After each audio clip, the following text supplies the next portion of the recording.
Muy bien, muy buenas noches a todos. Agradecido a Dios porque puedo estar nuevamente con ustedes y realmente lo prometido es deuda. Eh, He estado trabajando bastante por este estudio, esta enseñanza que quiero dar, que realmente para mí fue reveladora. Espero que para ustedes también sea reveladora. Tenemos que ver lo que la Escritura dice realmente. Es decir, lo que la Escritura dice es así, que después la ciencia lo confirme, ya es otra cosa. Pero nosotros, es decir, nosotros debemos creer lo que la Escritura dice, lo que la Biblia dice. Todo lo demás y todo lo que la gente diga eh, realmente no tiene ningún sentido si no está basado en lo que la Escritura dice. Por eso es que vamos primero a la Escritura y luego vamos viendo qué es lo que confirma la ciencia. La ciencia está confirmando hoy todas las cosas que la Escritura dice. Y a medida que nos vamos acercando al final de los tiempos, va a haber una mayor luz y va a haber también una mayor iluminación con respecto a aquellas cosas que nosotros estamos viendo o buscando. Bien, el título de la enseñanza de hoy es Eber, Peleg y Joktan, desde Pangea a la división en 5 continentes. Esto es asombroso realmente lo que podemos ver en medio de estos tiempos en la Escritura, porque por muchos años no se supo ni se sabía cómo era todo esto. Fíjense ustedes lo maravilloso de lo que vamos a hablar. A modo de introducción, quiero enseñar lo siguiente, algo que tiene que quedarnos muy claro a todos. La Biblia no fue escrita en español, sino en hebreo, el Viejo Pacto o el Antiguo Testamento, como lo llaman algunos, pero es mejor dicho el Viejo Pacto, porque el Viejo Pacto es algo que va desapareciendo en cuanto a este periodo de la gracia, con algunas porciones en arameo. No voy a entrar en ese detalle, pero el Viejo Pacto fue escrito enteramente en hebreo, con algunas porciones en arameo, ¿sí? En algún momento vamos a hablar de esos detalles también. Y en griego, el Nuevo Pacto. Esto es necesario saber porque en la traducción de un idioma a otro se pierden detalles que en sus idiomas originales son vitales para entender que cada palabra, cada nombre, cada símbolo en la Biblia y cada letra está puesta con precisión divina. Dios puso cada nombre, cada letra, cada símbolo, cada palabra con una precisión que solamente Él puede hacer. Por eso es necesario entender que la Biblia no fue escrita en sus orígenes en español, sino en griego, el Viejo Pacto, con algunas porciones en arameo, en hebreo, el Viejo Pacto, con algunas porciones en arameo, y en griego, el Nuevo Pacto.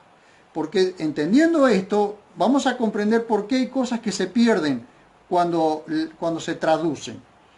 Y a veces en la traducción hay cuestiones voluntarias, es decir, personas malvadas que en la traducción han quitado algunas cosas o han añadido otras, pero hay veces que hay cuestiones involuntarias, es decir, por falta de, por cansancio, por oír mal o por ver mal, entonces hay ese problema también en la traducción.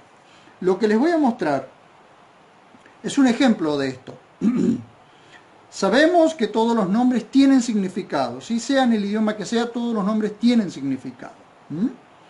Pero en el Viejo Pacto, los nombres hebreos, en muchas oportunidades, el nombre de una persona marcaba un acontecimiento o describía algún rasgo de la persona que portaba ese nombre. Un ejemplo, simplemente un ejemplo como para poder ir entrando en el detalle. Cuando Lamec tenía 188 años, engendró un hijo y lo llamó Noé. Lo llamó Noé. Que en hebreo es Noaj, ¿sí? Que significa reposo, del verbo Noaj, descansar. Porque su padre, Lamec, su padre dijo, este nos aliviará de nuestras obras y de la fatiga de nuestras manos, del suelo que maldijo Adonai Elohim. ¿Qué pasó? En este tiempo, en el tiempo en que nace Noé, los seres humanos se estaban degenerando, ¿sí? Los seres humanos se estaban degenerando junto con todo lo que estaba en la tierra. Por esa razón vino el diluvio y la tierra reposó mucho tiempo. Solo se salvaron en el diluvio, pasaron el diluvio 8 personas, Noé, su esposa, sus 3 hijos y sus esposas, y todos los animales que subieron al arca, es decir, aquellos animales a quienes Dios mandó a que subieran al arca. Después todo lo demás desapareció. Los únicos animales, en sí, digamos, la especie animal que no desapareció fueron los que estaban, los acuáticos. ¿Por qué? Porque podían estar en el agua, ¿no? Entonces, en el diluvio, todo lo que caminaba sobre la tierra, sean humanos y animales, desaparecieron, ¿sí? Excepto todos los que estaban arriba del arca, que fueron divinamente guardados para pasar el diluvio hasta el otro lado. Ahora bien, vamos a ver esto. En el capítulo 10 de Génesis tenemos la descendencia de Noé. La descendencia de Noé son Sem, Cam y Jafet. Sem, Cam y Jafet. Que probablemente por mencionarse juntos pudieron ser trillizos nacidos en ese orden, Sem, Cam y Jafet. Fíjense ustedes, hay otros casos como los hijos de Taré, Abraham, Nacor y Aram. Eso lo pueden encontrar en Génesis 11:26. Podemos ver entonces, Sem, Cam y Jafet eran trillizos, ¿sí? Nacieron en el mismo tiempo, pero nacieron en ese orden. Pero tenemos el mismo caso de los hijos de Taré, Abraham, Nacor y Aram, ¿sí? Trillizos, nacieron en el mismo tiempo, ¿sí?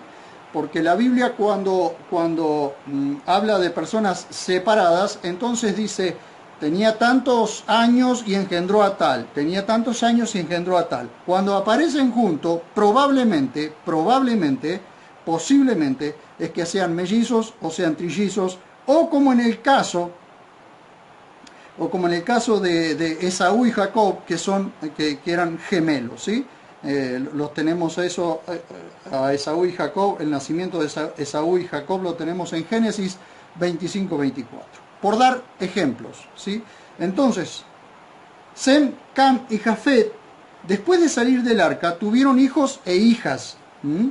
Después que salieron del arca, tuvieron hijos e hijas. Estas cosas son para tener en cuenta porque de la descendencia de Sem nace Eber. Y Eber tiene 2 hijos. Síganme con la Biblia. Eber tiene 2 hijos, Peleg y Joctán. Probablemente mellizos. ¿Y por qué? Ahora vamos a ir viéndolo. Aquí comienza lo maravilloso del relato, porque estos nombres tienen una enorme carga profética, inmediata y futura. Vamos al relato bíblico. Vamos a ver en Génesis capítulo 10, verso 21 al 32. Vemos el relato bíblico para poder entrar en el tema. Capítulo 10 de Génesis, verso 21 al 32. Miren ustedes, qué maravilla que es esto. También tuvo descendencia Sem. Acabamos de hablar de la descendencia de Sem. De ahí viene la palabra semitas. Semitas no son solo los hebreos, sino también árabes y todos los que están allí en aquella parte que conforma el centro de la tierra, como los iraquíes, iraníes, todos son semitas, ¿sí? Semitas, son descendencia de Sem. También tuvo descendencia Sem, padre de todos los hijos de Eber. Ahora voy a mostrar lo que significa Eber y la carga profética inmediata y futura que tiene. Dice, y hermano mayor de Jafet. Hijos de Sem, Elam, Asur, Arfaxad, Lud y Aram. Aram, de donde vienen los arameos. Los hijos de Aram, Uz, Ul, Geter y más. Arfaxad engendró a Cainán. Prestemos atención a esto porque en la mayoría de los textos, en el texto masorético, Cainán no aparece. Entonces todas las versiones que están basadas, todas las traducciones que están basadas en el texto masorético no registran a Cainán. Sin embargo, esto aparece en la Septuaginta y aparece en textos antiguos. Cainán engendró a Sala y Sala engendró a Eber. A Eber le nacieron dos hijos. Prestemos atención a esto. Le nacieron dos hijos. Miren. El nombre del primero fue Peleg, que se nombre como primero no significa eso, que haya una distancia o un tiempo de nacimiento. Siempre cuando hay gemelos o mellizos o siameses, bueno, en el caso de siameses no, pero en el caso de gemelos o mellizos hay uno que nace primero y uno que nace después. Por eso siempre se lo considera mayor al que nace primero, como en el caso de Esaú y Jacob. A Esaú se lo considera mayor porque nació primero. Ahora se van a ir dando cuenta por qué, a medida que vamos entrando en el tema, cómo va cerrando todo. A Eber le nacieron dos hijos. El nombre del primero fue Peleg, porque en sus días fue dividida la tierra, no repartida, dividida la tierra. Ahora vamos a entrar en la explicación. Y el nombre de su hermano fue Joctán. Y Joctán engendró a Almodad, y a Selef, y a Azar Mavet, y a Gera, y a Adoram, y a Usal, y a Dicla, y a Obal, y a Abimael, y a Seba, y a Ofir, y a Avila, y a Jobad. Todos estos fueron hijos de Joctán, y fue su morada desde Mesa en dirección a Sefar, en la montaña oriental. Todo esto queda en lo que se considera hoy el centro de la tierra, ¿sí?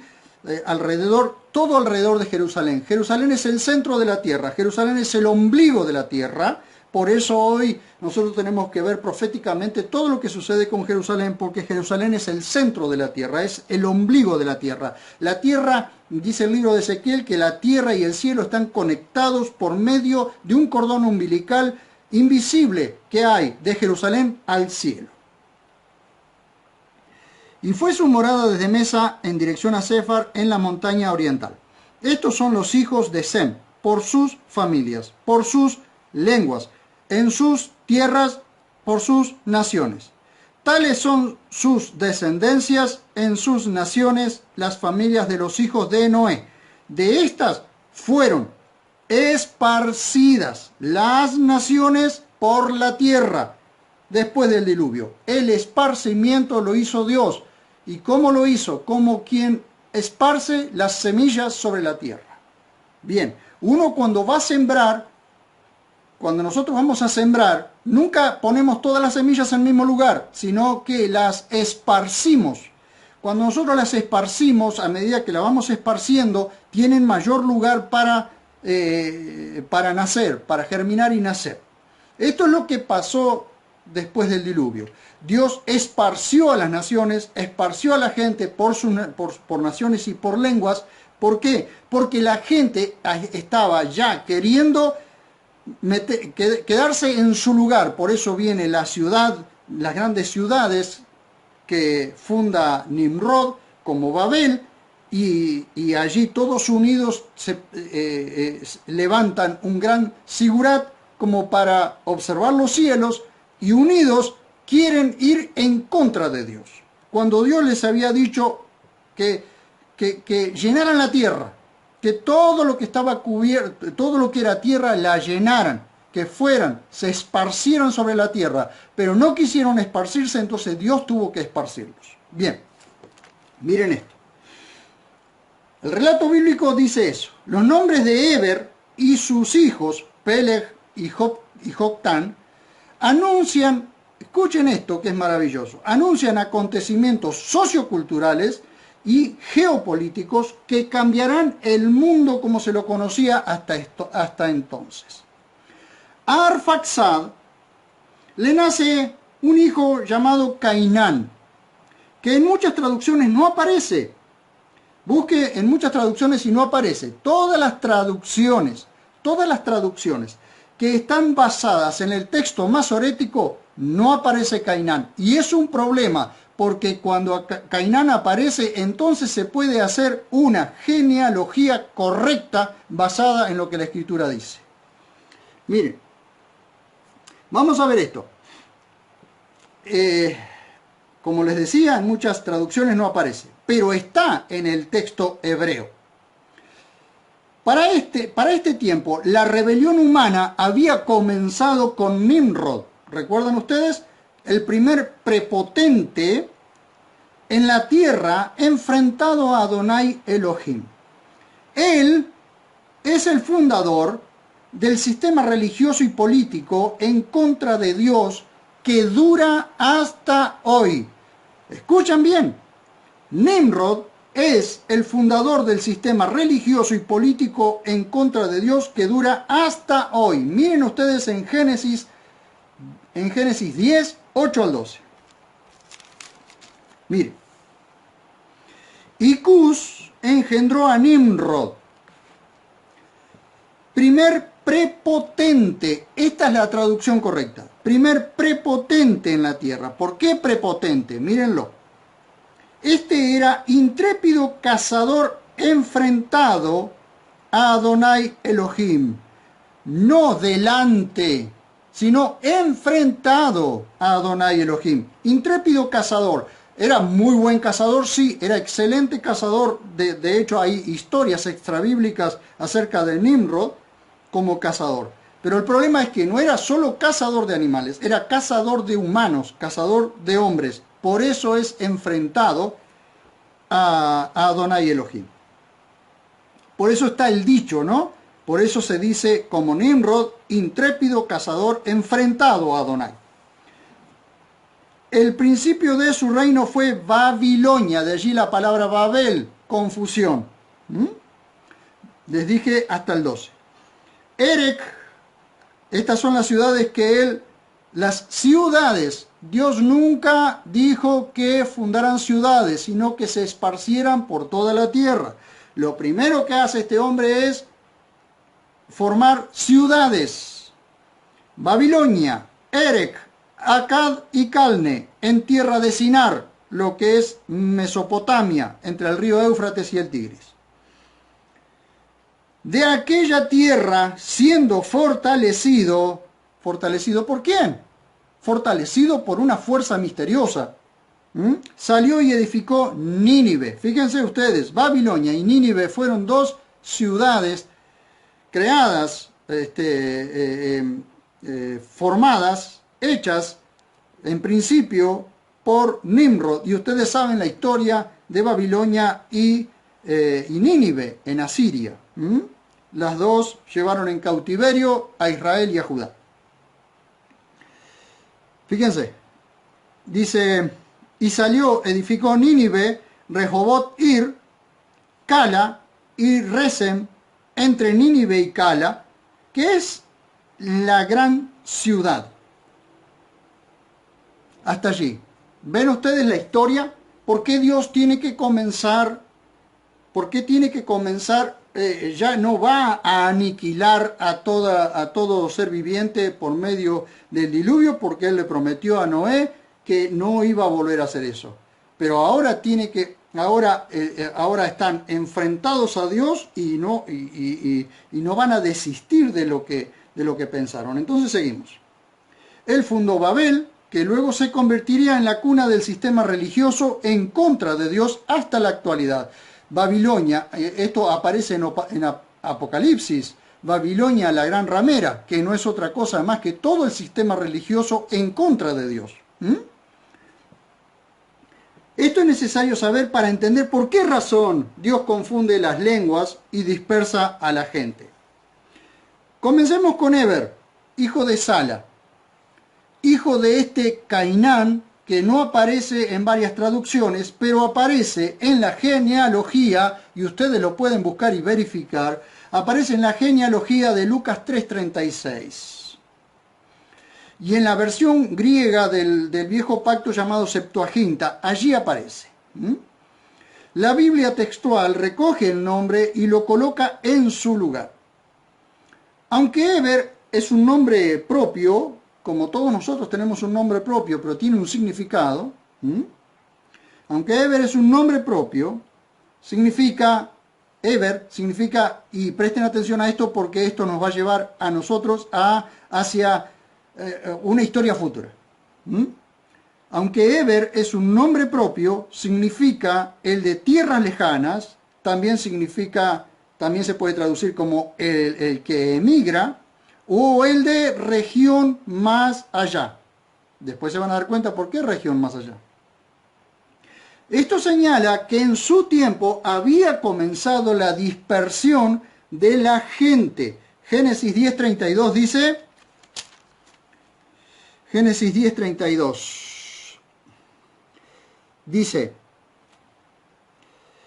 tales son por sus descendencias en sus naciones las familias de los hijos de Noé. De estas fueron esparcidas las naciones por la tierra después del diluvio.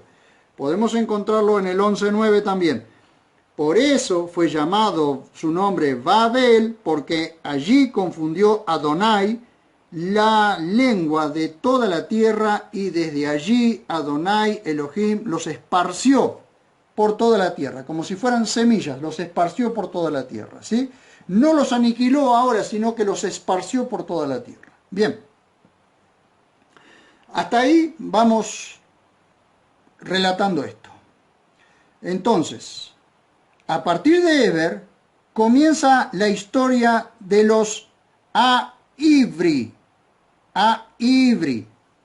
que significa los del otro lado, significa o los que cruzan, significa los peregrinos, puede traducirse así en varias partes, de hecho en varias partes está traducido así, muchas traducciones refiriéndose primero a Abraham como a Ibri, significa el peregrino, lo traducen como el hebreo, pero en realidad es a Ibri, el peregrino, el peregrino.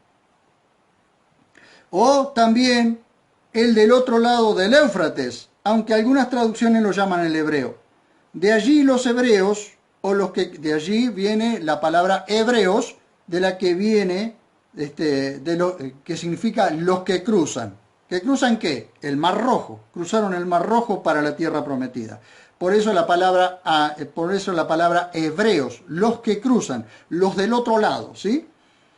Ahora, podemos entender un poco más cómo comienzan a gestarse los pueblos. Eber tiene dos hijos. Al mayor lo llama Peleg, que en hebreo significa división, del verbo palag, dividir. Porque dice en Génesis 10:25 que en sus días la tierra fue dividida. Prácticamente todas las traducciones dicen que la tierra fue repartida, quedando como si en el esparcimiento de la gente se hubiesen repartido en territorios. Pero no es eso lo que ocurre cuando nacieron Peleg y Joctán, sino que exactamente en ese tiempo la tierra comienza a dividirse por el movimiento de las placas tectónicas, y aquí es donde entra en escena inmediatamente Joctán, que es mellizo de Peleg. Joctán significa en hebreo empequeñecer o hacer pequeño. Esto sucedió cuando la tierra es dividida en cúmulos pequeños. Vamos adelante.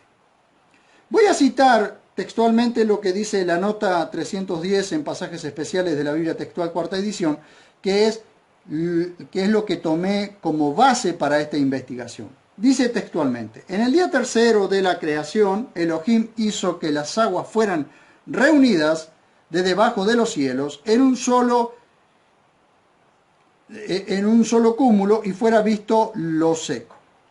A lo seco llamó tierra. Ahora bien, vamos a ver esto en el registro bíblico, porque vamos a apoyarnos en el registro bíblico. Vamos a Génesis 1, 9 y 10. Todos los que tengan Biblia, por favor, síganme, porque es interesantísimo que puedan tener claro esto. Vamos al capítulo 1, 9 y 10. Dice así: entonces dijo Elohim, sean reunidas las aguas de debajo de los cielos en un solo cúmulo, y sea visto lo seco. Miren, sean reunidas las aguas de debajo de los cielos en un solo cúmulo, y sea visto lo seco. Recuerden ustedes que la tierra estaba cubierta totalmente de agua. Lo seco no se veía, todavía lo seco no había aparecido, porque después de la caída, después del caos, la tierra queda cubierta de agua. Entonces la tierra en sí, pero lo seco no se veía. Y fue así, dice Dios. Las aguas de debajo de los cielos fueron reunidas en sus cúmulos y fue visto lo seco. ¿Ve? Y llamó Elohim a lo seco tierra. Y a la reunión de las aguas ha llamado mares.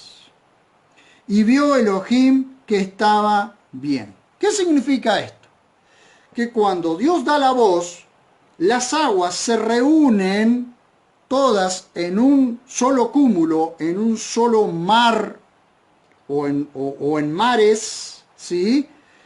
Se descubre la tierra y la tierra era un solo pan. Por eso vamos a ver un poquito más adelante la palabra Pangea, todo tierra, todo tierra. Ya está el relato bíblico aquí. Llamó Elohim a lo seco tierra, una tierra. Y a la reunión de las aguas ha llamado mares. Y vio Elohim que estaba bien. Vio Elohim que estaba bien. Vamos adelante con la nota de pasajes especiales. Pero esa tierra no se distribuía en los 5 continentes conocidos hoy día. En un principio formaban un solo cúmulo llamado Pangea en forma de C o de U distribuido a través del Ecuador. Este supercontinente, que agrupó la mayor parte de las tierras emergidas del planeta en tiempos de Peleg, comenzó a dividirse. Ahora bien, este hecho ocurrió alrededor del año 1791 después de la creación del hombre. Tome en cuenta esto. ¿Cómo se sabe eso? Por medio de la cronología bíblica, de la cronología establecida por las edades de los hombres, de las generaciones que fueron viviendo. Entonces, este hecho ocurrió alrededor del año 1791 después de la creación del hombre, 135 años después del diluvio. Luego de que Adonai Elohim confundiera las lenguas en Babel y dispersara a las personas por toda la faz de la tierra. Ustedes lo observaron, lo escucharon lo observaron en Génesis 11:9. Por el movimiento de las placas tectónicas, el paleomagnetismo, que es una disciplina que estudia el campo magnético de la Tierra, ha venido a confirmar este hecho. Así es posible explicar el parentesco entre especies botánicas y animales de los diferentes continentes, los mismos fósiles hallados tanto en Sudáfrica como en Brasil. la presencia de formaciones rocosas del mismo tipo y edad en el oeste de África y el este de Sudamérica, y climas similares entre varios continentes que antes se hallaban unidos. Hasta aquí la nota presentada por la Sociedad Bíblica Iberoamericana. Bien, esto podría quedar así como una inclinación de la Sociedad Bíblica Iberoamericana. Pero el relato, esto es lo que la nota en la Biblia Textual cuarta edición está. Pero aquí no queda la cosa, porque la ciencia afirma esto. Comenzando con la teoría llamada la deriva continental, presentada por el meteorólogo y geofísico alemán Alfred Wegener en 1912. Wegener calculó que el conjunto de los continentes actuales estuvieron unidos en un pasado remoto de la Tierra, formando un supercontinente llamado Pangea, que en griego significa todo tierra. La palabra Pangea fue acuñada por Wegener en 1914.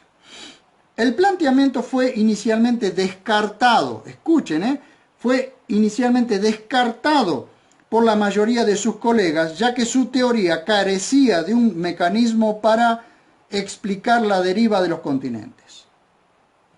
Él decía en su tesis original, y esto lo rescaté en la investigación que estuve haciendo, él decía en su tesis original que los continentes se desplazaban sobre otra capa más densa de la Tierra que conformaba los fondos oceánicos y que se prolongaba bajo ellos de la misma forma que se desplaza una alfombra.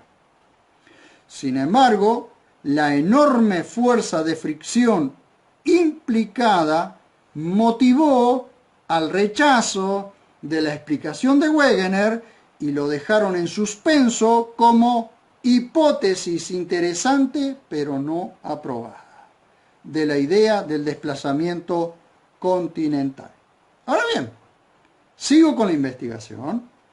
Entonces recuerden ustedes que la idea, la teoría de la deriva continental la dejan en suspenso, porque no podía ser probada. Como pasa siempre con los precursores, se los trata de locos hasta que un día comprueban de que ese loco tenía razón. Ahora bien, en Google encontré este artículo. Miren, porque esto se pone interesante. La deriva continental se refiere a la hipótesis acreditada al meteorólogo alemán Alfred Wegener y publicada, que se puede encontrar, probablemente se puede encontrar en Amazon, publicada en 1915 en su obra The Origin of Continent and Ocean, el origen de los continentes y océanos. Recuerden, el origen de los continentes y océanos, donde plantea que durante el final del período paleozoico y el principio del período mesozoico, las masas de tierra estaban unidas originalmente en un solo continente que llamó Pangea, del griego pan, todo, más GH o Gaia, tierra. Toda la tierra. También la llamó Pantalasa, todos los mares. Todo tierra, Pantalasa, todos los mares. Y fue el enorme océano global que rodeaba la Pangea. Bien. La idea de que la geografía de la Tierra era diferente comenzó cuando aparecieron los primeros mapas confiables de América. A partir de entonces, la propuesta de que los continentes debieron estar unidos en el pasado fue mencionada por, miren, Sir Francis Bacon en 1620. Ya a fines del siglo XIX, con las observaciones del geólogo sueco Edward Suez acerca de las semejanzas entre fósiles de la India, África y Sudamérica, también halladas en la Antártida y Australia, y con evidencias de glaciación en rocas de estos continentes, propuso en 1885 el nombre de Gondwanalandia o Gondwana, para un supercontinente compuesto de estos 5 grandes masas meridionales. Gondwana deriva de una provincia del oriente central de la India en la que hay evidencias de una extensa glaciación, así como abundantes fósiles. El geólogo sudafricano Alex du Toit publicó en 1937 su obra Our Wandering Continent, nuestros continentes errantes, en donde llamó Laurasia a una masa de tierra que incluía a la actual Norteamérica, Groenlandia, Europa y Asia. Ahora bien, vamos a las evidencias. Las evidencias para respaldar esta hipótesis se basaron en pruebas geográficas, geológicas, climatológicas, paleontológicas y paleomagnéticas, descritas brevemente a continuación, y las describo. Geográficas. Ajuste de los litorales continentales. Existe una estrecha semejanza entre los litorales de los continentes en lados opuestos del Océano Atlántico, en particular entre Sudamérica y África, en donde se mostró que el mejor ajuste se da a una profundidad de unos 2000 metros. Reconstrucciones posteriores han confirmado el ajuste entre continentes cuando estaban unidos formando la Pangea. Pruebas geológicas y tectónicas. Semejanza de secuencias de rocas y cadenas montañosas, así como la cronología de estas. En los continentes que formaban Gondwana, las secuencias de roca marina, no marina y glacial de las provincias pensilvánica a la jurásica son casi idénticas, lo que indica marcadamente que alguna vez estuvieron unidos. También se ven orientaciones de varias cadenas montañosas que parecen terminar en la costa de un continente solo para continuar aparentemente al otro lado del océano, por ejemplo, los montes Apalaches de Norteamérica, que terminan abruptamente en la costa, y las cadenas montañosas de la misma edad y estilo de formación que se presentan en Groenlandia, Irlanda, Gran Bretaña y Noruega.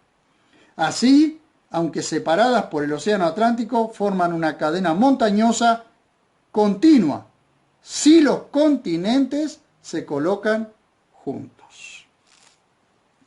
Pruebas climáticas. Evidencia glacial. Pruebas de glaciación.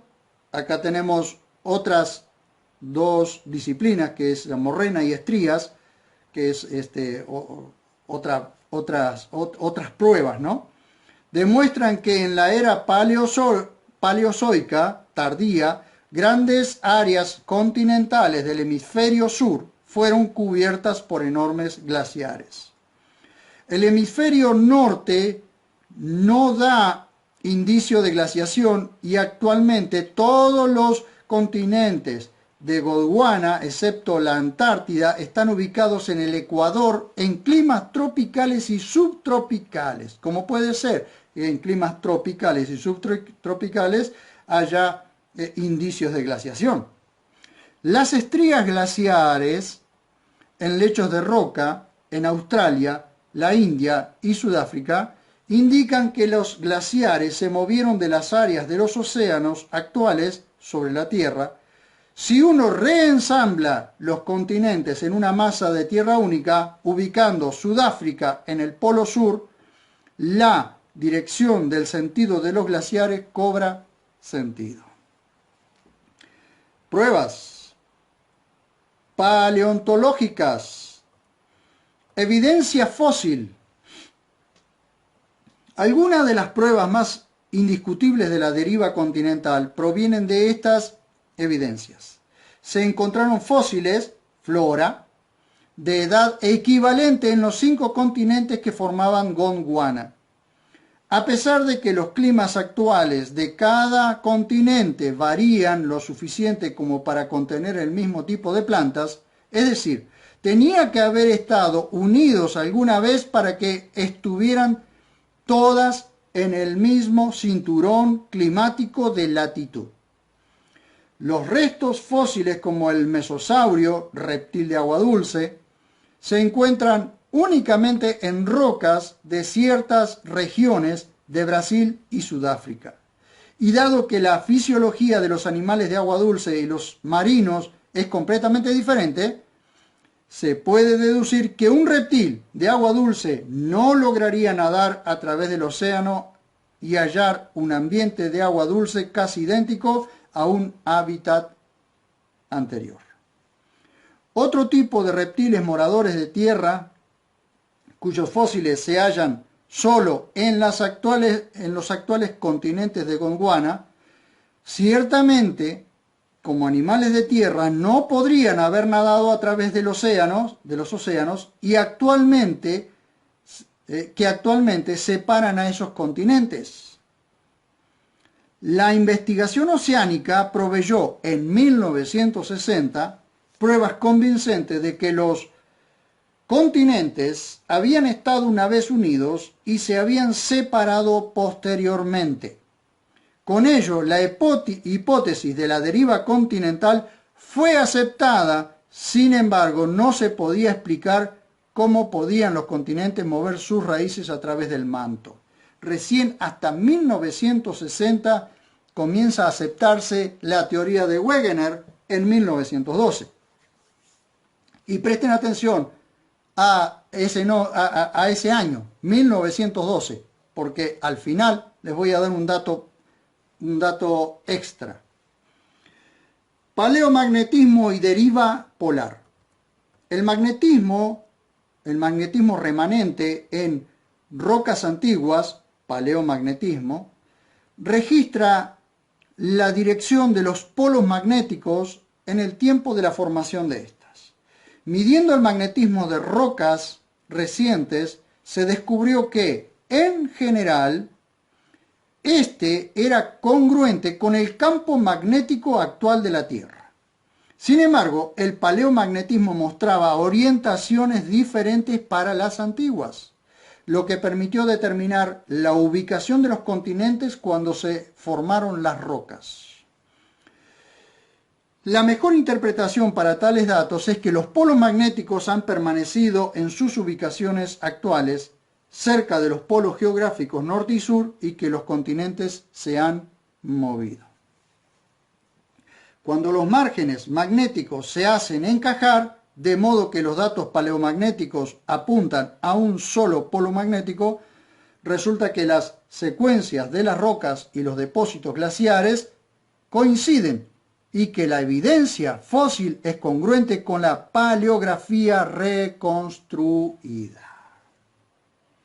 La investigación oceanográfica proveyó en 1960 pruebas convincentes. Y como lo leí anteriormente, con ello la hipótesis de la deriva continental fue aceptada. Sin embargo, no se podía explicar cómo podían los continentes mover sus raíces a través del manto. Hasta aquí este artículo, que lo copié textualmente para que ustedes pudieran ver que lo que se negó o se rechazó, se dejó a un costado en 1912, se retoma en 1960. Cuando vemos este proceso de división de los continentes, queda resuelta la gran incógnita que por siglos ha existido. ¿Cuál es la incógnita? ¿Cómo es que había gente en el continente americano cuando llegaron los primeros conquistadores? Siempre hubo la teoría de que la gente migró a este continente por el estrecho de Bering, ¿sí? Por el estrecho de Bering. Pero hoy podemos afirmar que en la Pangea, antes de la división de los continentes, la gente había sido esparcida por Dios como a las semillas por toda la tierra. Esto ocurrió después del diluvio, cuando todavía existía la Pangea, y después de Babel, cuando fueron confundidas las lenguas. Eso lo podemos ver en el capítulo 11, versos 5 al 9. Lo observamos en el relato de las genealogías de Noé, Sem, Cam y Jafet, en Génesis 9, 18 al 19. Descendencia de Jafet en el 10:5. Descendencia de Cam en el 10:20. Descendencia de Sem en el 10:31 al 33. Cuando los continentes comenzaron a separarse, la gente ya estaba esparcida por toda la tierra, quedando en cada continente, pues la separación, fue lenta, progresiva y constante. Cuando se calcula la edad de civilizaciones como los aztecas, quedando en cada continente, como los aztecas, mayas, incas, aymarás y otras, andan alrededor de los 2500 años antes de Cristo. Ese cálculo nos acerca al diluvio. Por ejemplo, la civilización de Caral, considerada la más antigua de América, al desarrollarse hace 5000 años en la costa central de Perú, calculen 5000 años desde ahora, son 2000 años hasta Cristo y 3000 años antes. Entonces el cálculo es llegando al diluvio, o después del diluvio, ¿no? Realizó intercambios comerciales con otras sociedades de los Andes, la Amazonía, el sur de Ecuador y el norte de Chile, según su descubridora, la arqueóloga Ruth Sadi, según un artículo publicado el 29 de marzo de 2019. Este dato arqueológico también nos acerca al diluvio. La palabra aborígenes, del latín ad origine, significa desde el origen, o que viven en el lugar. La palabra indígenas significa pobladores de allí. Recordemos siempre que todos los seres humanos, descendemos de solo 3 personas, Sem, Cam y Jafet. Y Dios esparció por toda la tierra a toda la gente. Ahora, hay un dato que es con el que yo quiero terminar. En julio del año 2012 se estrena la película La Era del Hielo 4, la formación de los continentes. Qué casualidad, ¿no? Exactamente 100 años después de que Wegener presentara la teoría de la deriva continental, se estrena la película La Era del Hielo 4, la formación de los continentes. ¿Será casualidad que exactamente 100 años después, se presente esta película animada? No lo creo. La ciencia confirma lo que la palabra de Dios dice. Dios, en Génesis, vuelvo a leer Génesis 1, 9 y 10. Entonces dijo Elohim: sean reunidas las aguas desde debajo de los cielos en un solo cúmulo, y sea visto lo seco. Un solo cúmulo. Fíjense ustedes, cúmulo y cúmulos. Y fue así. Las aguas de debajo de los cielos fueron reunidas en sus cúmulos y fue visto lo seco. ¿Sí? Aguas alrededor de una tierra que emerge de dentro del agua. Entonces, cuando emerge esa tierra, esa Pangea, Dios la llama tierra con T minúscula, tierra, lo seco, tierra. Y a la reunión de las aguas ha llamado mares, como la denominó Wegener, Pantalasa. Mares, reunión de mares. Y vio Elohim que estaba bien. Entonces Dios, ¿dónde puso al hombre? Dios lo puso sobre la Pangea. ¿Había ríos? Claro que había ríos, porque ustedes cuando van al capítulo 2, ustedes van a encontrar allí, por ejemplo, que rodeaba la parte de Edén, el río Pisón, el río Éufrates, el río Gijón y el río Hiddekel, que es el Tigris. Había ríos, pero era todo una sola tierra. En el tiempo de Peleg, vuelvo a leer, en el tiempo de Peleg, la tierra comienza a ser dividida. Por eso a Eber le nacieron dos hijos. El nombre del primero fue Peleg, porque en sus días fue dividida la tierra, no repartida, sino dividida, que viene de Palag, división. Y el nombre de su hermano fue Joctán. Entonces, es probable, y estoy prácticamente seguro de que Peleg y Joctán nacieron juntos, porque en el momento de la división de la tierra comienza a dividirse en 5, o quizás más, porque fueron desapareciendo islas y todo eso, pero 5 continentes grandes. Entonces la tierra se empequeñece o se hace pequeña. El nombre de uno profetiza lo que está sucediendo. Se está dividiendo la tierra. El nombre del otro profetiza o muestra lo que está sucediendo con la tierra. Está haciéndose en pequeños cúmulos. Por eso quedaron los 5 continentes. Cuando ustedes toman, yo tengo tengo un videíto animado donde se muestra cuando se encastran los 5 continentes, aparece lo que se llamó Pangea, como una C o como una U, encastrando perfectamente cada continente con el otro. El oeste de Sudáfrica con Sudamérica o con las Américas, como encastra perfectamente. Hasta aquí lo que quería mostrarles. Por supuesto que en la investigación había mucho más, pero podemos ver entonces que la Biblia tiene razón. Las cosas son como Dios las hizo en un principio. Que Dios nos ayude a ver las verdades maravillosas que hay en esto. Fíjense ustedes lo que está encriptado. Y aún no hemos podido ni siquiera raspar la superficie de las cosas que hay dentro de la Biblia.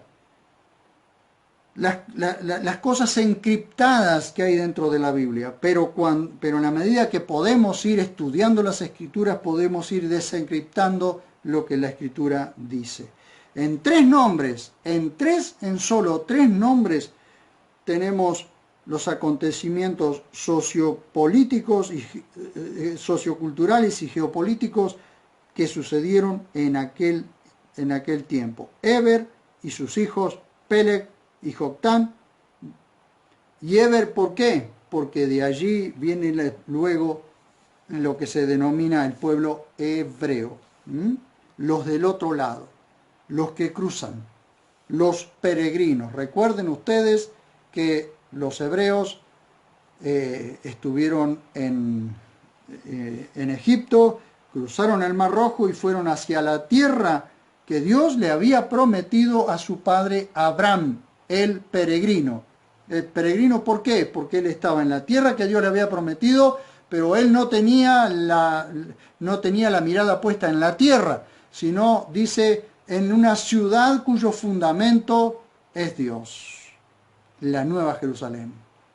No puso sus ojos en lo que sería la Jerusalén de la tierra, sino en la Jerusalén del cielo. Muchísimas gracias por haber estado de aquel lado. Recuerden ustedes que cualquier duda, cualquier cosa que quieran preguntar, pueden escribirme, y con gusto, con tiempo y con gusto podré responder si tengo la respuesta. Muchísimas gracias y nos vemos en el próximo video.